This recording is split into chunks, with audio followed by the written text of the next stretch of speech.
Salut tout le monde, re-bienvenue pour une autre journée à l'atelier B is for Build. Dans cet épisode, nous travaillons sur la GTR pour retirer la tôle endommagée lors de l'accident à l'arrière. Restez à l'écoute.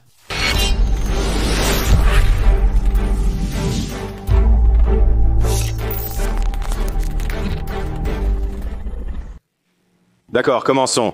Les outils que j'aime utiliser pour le démontage du panneau latéral sont un poinçon central.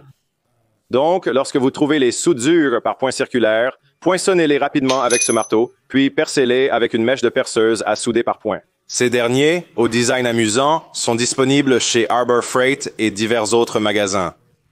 J'ai aussi vu d'autres personnes utiliser des mèches d'excellente qualité. Les points de soudure sont plus résistants que le métal normal. Donc, si vous utilisez une mèche, prenez-en une de très bonne qualité. Un tournevis à tête plate juste pour faire levier et différentes choses comme ça dans des espaces difficiles, un burin pour faire sortir le métal. Et puis pour enlever le mastic de jointure des panneaux et des choses comme ça, quelques types différents de brosses métalliques vous aideront à enlever le mastic autour du panneau, ainsi que si quelque chose devient trop compliqué, une meule à tronçonner. Commençons par le plus simple. Je recommande de faire cela lorsque vous êtes certain de ce que vous faites.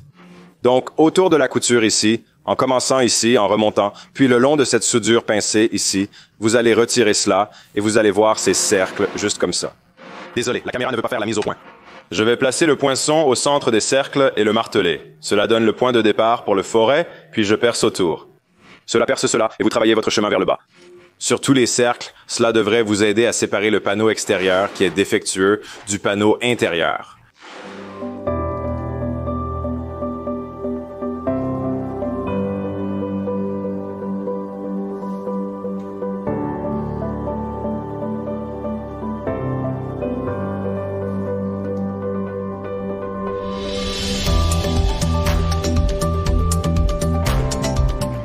Après avoir traversé toutes les soudures par point sur ce côté avant, quelques éléments le maintiennent encore en place.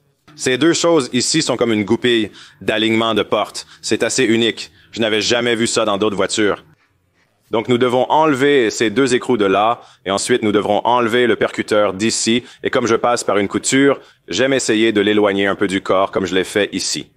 Juste en pliant un peu le métal en arrière pour m'assurer qu'il est complètement déconnecté, car il peut être un peu difficile à cibler quand on revient. Je vais continuer à plier tout ça et m'assurer que l'intérieur du panneau est flexible. Ensuite, je vais travailler vers le bas et autour, ce qui deviendra assez saccadé. Nous devrons probablement couper du métal car il y a un chevauchement sur nos soudures par point.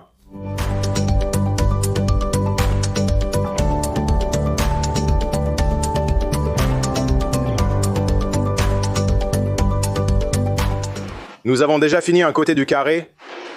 Donc, avec les dégâts de l'accident, de passer au côté inférieur peut s'avérer un peu compliqué. Ce n'est pas aussi simple que de percer le point de soudure car il est recouvert par ce morceau de métal. Donc, ce que j'ai décidé de faire, c'est que je vais percer jusqu'ici et ensuite vous pouvez voir où se trouve ma ligne rose. Je vais venir et je vais couper à travers et je vais devoir faire attention à ne couper que le côté extérieur. Couper à travers la pièce extérieure ici. Je vais suivre le long de ce pli et ensuite à travers là. Et ce que cela va faire, c'est me permettre de séparer cette pièce et cette pièce du cadre, laissant cette pièce ici en bas. Et ensuite, plus tard, je peux venir avec un marteau, plier cela et ensuite je serai capable de percer les points de soudure.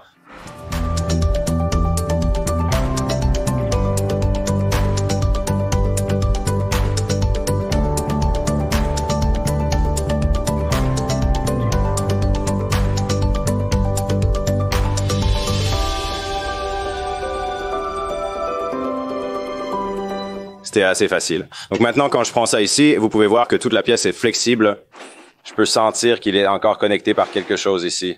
Le prochain mouvement peut être effectué de différentes manières, selon l'étendue des dommages intérieurs et la quantité à remplacer. Je vais plutôt pencher pour couper à l'intérieur d'ici et enlever plus de mauvais métal avec une seule coupe, parce que la pièce extérieure se connecte à la pièce intérieure, à l'intérieur du passage de roue. Donc j'ai cette pièce dont je parlais plus tôt.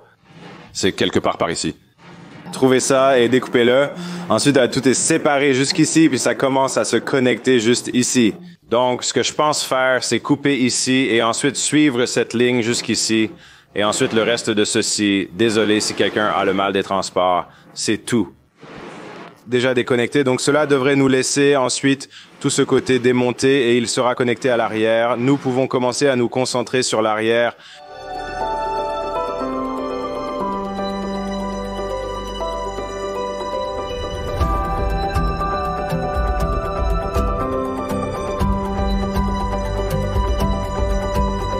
Les éléments sont maintenant séparés, permettant de voir avec un seul doigt jusqu'à quelle distance je peux les éloigner.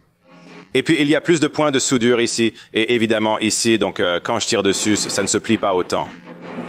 Il est donc temps de passer à l'arrière, comme ce que nous avons fait sur le seuil de la porte, des points de soudure ici et là, et il y a beaucoup de mastic dans les joints, donc il faut travailler cela avec la roue à fil, puis vient la partie difficile qui est le joint interne ici.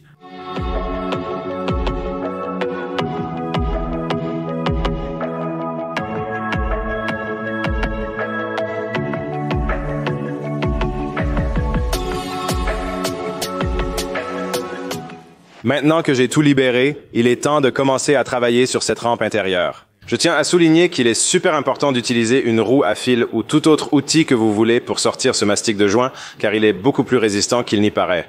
Vous pensez qu'il suffit de le déchirer, mais il s'accroche même avec très peu. Essayez donc de tout enlever. Sur ce rail intérieur, sur toutes les voitures sur lesquelles j'ai déjà fait cela, il y a normalement beaucoup de mastic de joint ici et qui passe par ici et monte par ici. Alors gardez un œil là-dessus. Et vous pouvez un peu voir le flux du métal, comment il passe par là, plonge ici, et il va suivre tout le long ici. Donc nous cherchons des pointes de soudure comme là, et puis à travers ici. Et ils peuvent être vraiment difficiles à voir, mais parfois un peu de ponçage ou de frappe avec la roue à fil montrera le point bas, qui sera le point de soudure. Je vais passer la roue à fil partout ici, probablement sur le dessus pour mieux montrer mes points de soudure, puis percer tout cela.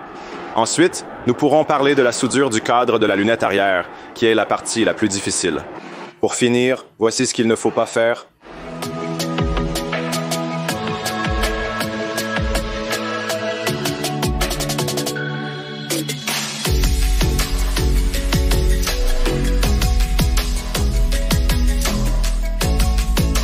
Très bien, nous avons retiré cette rampe de là. C'est vraiment bien. Maintenant vient la partie difficile. La rampe où va le verre de la fenêtre arrière, généralement la plus complexe. Mon conseil, prenez une lame de rasoir très tranchante. Coupez tout ce caoutchouc ici, puis utilisez la roue à fil pour continuer à l'abaisser jusqu'à trouver tous les points de soudure et percez-les. Soyez patient.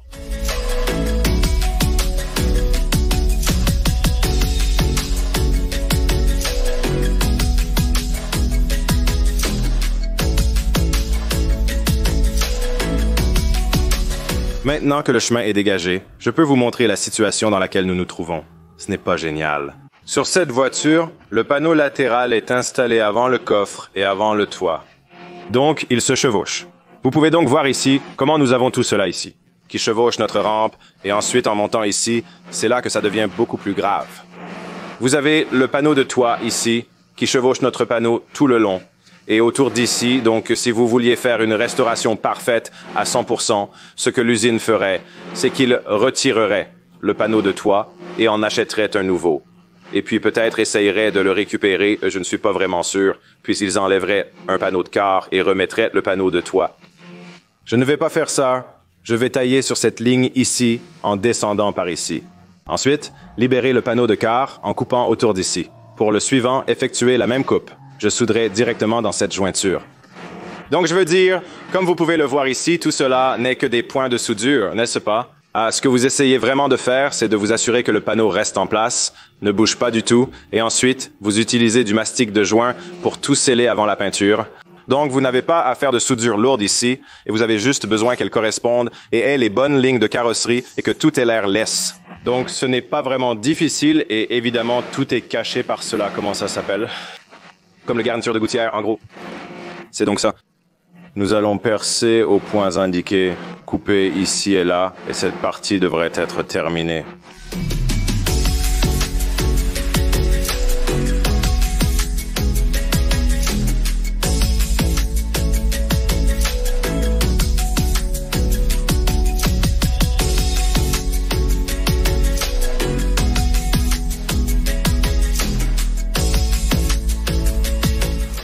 Très bien, nous avons libéré la rampe supérieure, donc vous pouvez voir ce dont je parlais à propos de couper à travers ici, et puis comme je suis monté ici, vous pouvez voir que je n'ai touché aucun.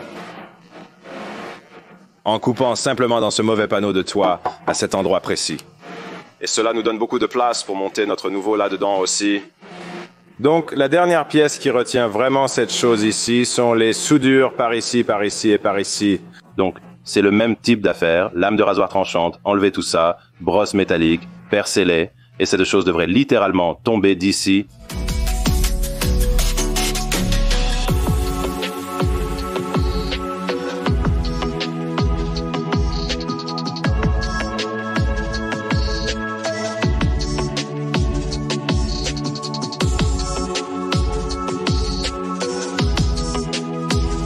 Très bien, nous avons tout percé maintenant. Il faut comprendre ce qui reste accroché. Il y a un processus pour trouver les derniers morceaux de métal restants. Coupez-les et cela devrait se détacher.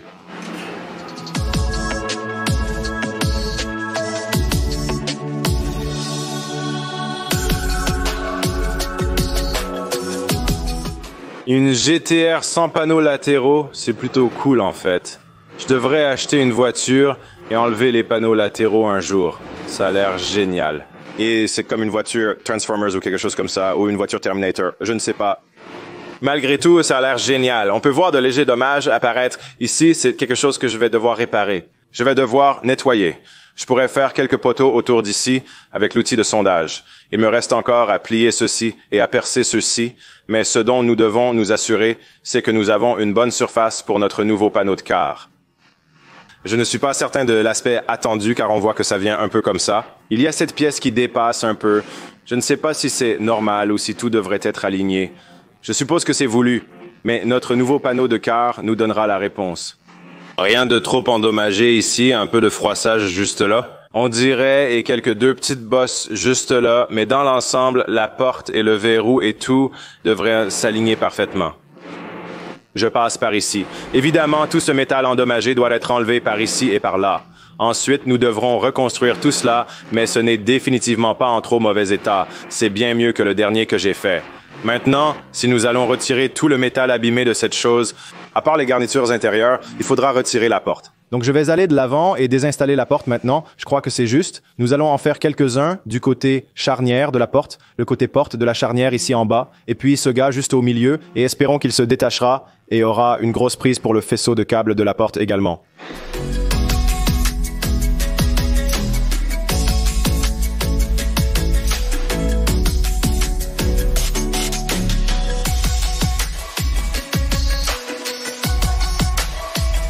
D'une manière ou d'une autre, j'ai l'impression que cela n'a pas rendu la voiture moins endommagée. Je ne sais pas ce que c'est, mais c'est ici, les gars. La voiture de rêve est ici. Nous devons juste la construire maintenant. Mais ça a l'air bien. Rien ne m'inquiète vraiment à ce stade. Le plus gros morceau de travail que je pense que nous devons faire en ce qui concerne cette réparation est de réparer ce coin ici. Ce n'est pas vraiment une partie du nouveau. Vous pouvez le voir un peu là-bas. C'est cette section-là, ce n'est pas une partie du panneau de car, c'est la partie à laquelle le pare-choc se connecte. Tout cela doit être reconstruit et sans point de référence. Cela va être un peu délicat et nous devrons peut-être attendre que nous ayons notre nouveau panneau de car ici pour terminer cela. Mais je pense que c'est le dernier grand endroit de fabrication sur lequel nous devrons travailler et tout le reste devrait être simplement le remplacement de pièces d'origine et nous serons de retour en affaires. Voici comment retirer un panneau de car endommagé. Bientôt, je vous montrerai comment en installer un nouveau. Merci beaucoup à tous d'avoir regardé et merci à toutes les nouvelles personnes qui se sont abonnées. Si vous aimez ce que nous faisons ici et que vous aimez ce type de choses, c'est ce que nous allons continuer à faire. Appuyez sur le bouton d'abonnement et merci pour votre soutien. Il existe d'autres moyens de nous aider. Visitez bs4build.com pour découvrir nos produits dérivés. Tous les bénéfices de ces produits financent directement nos constructions. Je mets de l'argent de côté pour la prochaine construction. J'ai une très bonne idée que tout le monde pense être absolument folle, donc je pense que vous allez vraiment l'aimer. Aussi sur covespeakers.com/bs4build, d'accord? Je vous retrouve les gars, à la prochaine.